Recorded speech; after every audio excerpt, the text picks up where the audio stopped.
glad I'm not the only one who struck it up. But now we got to change it up a little bit because it's been too deep and heartfelt and sincere. So we're going to ask Rick Joyce to come up. And after Rick, Dick Andersen. So here we go. Rick Joyce. I love Rick.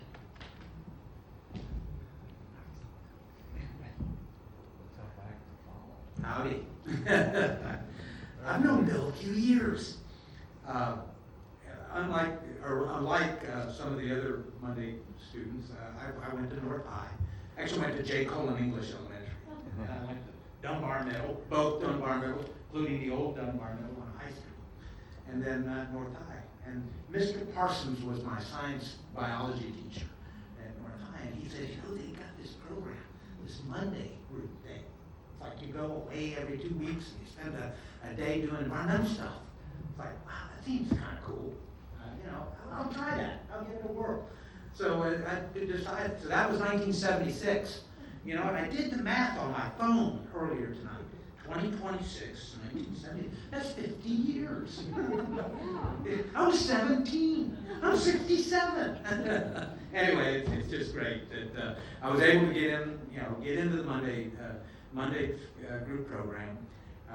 The project that was going then was already going, right? And that was 6 Mile Cypress. We got to go walk in 6 Mile, get to look at aerial maps and get to look at them, really learn about this space. And that whole thing that Bill has driven home for his entire career is sense of place, right? What about that place, And I still remember this day going into 6 Mile, where one of the things Bill made us do is, you found a log to sit on, and you couldn't talk for 30 minutes to anybody. You needed to just sit there, and, he says, that gives time for wildlife to recover that you're there, and all of a sudden, he says, you'll see things you've never seen before. And damn, he was right? I mean, it was a great experience to see that. But you know what? I wanted to make money as a high schooler. So I went to Andersen Community College, went to the University of Central Florida, got a degree in business administration, major in finance, moved to California, Silicon Valley, production control manager for an electronics company. I came back to Fort Myers to be with my wife now, that we've been married 42 years. And I went to work as a commercial insurance agent. And I was making big money. I hated what I did for work. Hated it. I didn't enjoy it. And I finally had this opportunity to go to work. I actually volunteered for him first, and then I got to go to work. And Amy Bennett Williams is here, but Dick Workman, and many of y'all know Dick Workman. Mm-hmm. I got to go to work for Dick Workman as an entry level, learn about plants and ecological restoration. And yet, it was like Bill and Dick were old friends and good friends, and it was great to come back to something I really felt really powerful about. And, but one thing that's funny, when I did come back from California, I want to look up Bill Hammond. I haven't talked to him in years, so I look up in Lee County directory, and I find this, the parks director is Bill Hammond. Well, I'll be darned, he became the parks director.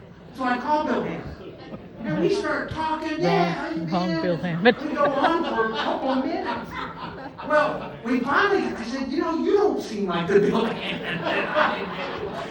And he goes, it turns out it was, who ultimately became the county manager, right, Bill Hammond.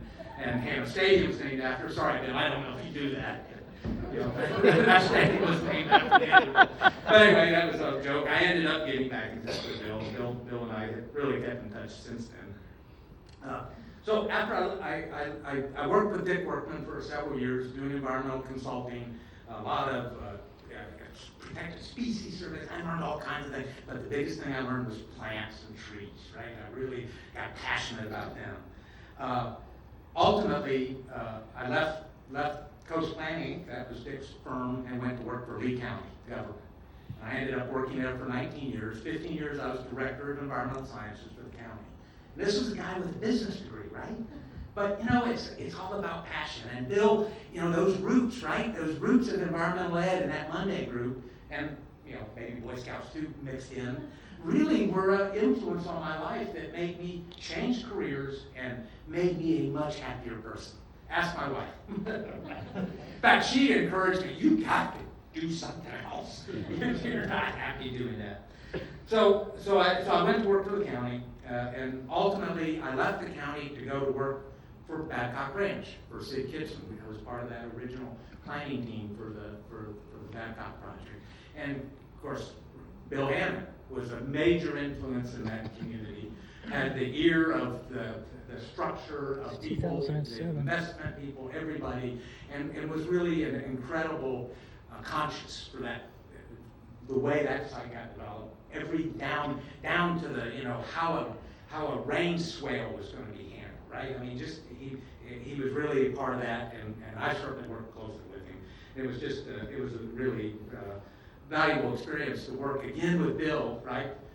45 years later, or 40 years later, and still doing the same things that he was doing. So I didn't think I'd get choked up. I'm sorry, but I can really say that I'm proud to call Bill an absolute significant mentor in my life, a friend, a visionary, and maybe even a futurist. Thank you.